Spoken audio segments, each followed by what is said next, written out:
съемки совершенно другого проекта. Случайно посчастливилось побывать в крымско-татарской семье, где я был очень сильно поражен культуре, быту и понял, что я о крымско-татарском народе практически ничего не знаю.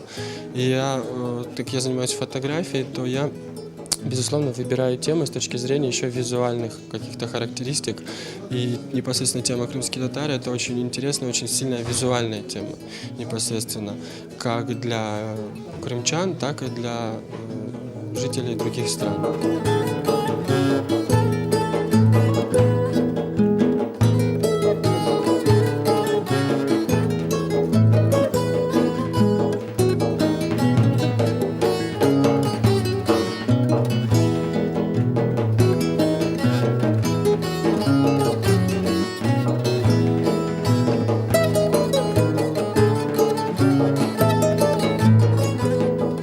Это очень показательный сейчас вообще сам факт события, да, что человек,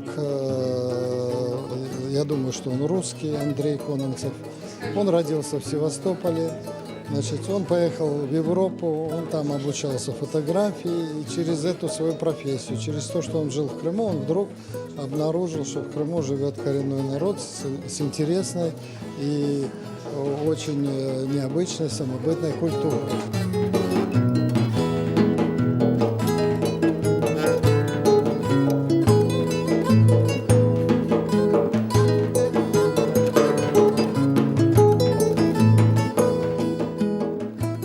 С зимы продолжаются съемки, то есть я буду рад любым контактам, буду рад любым новым героям, которые могут обратиться.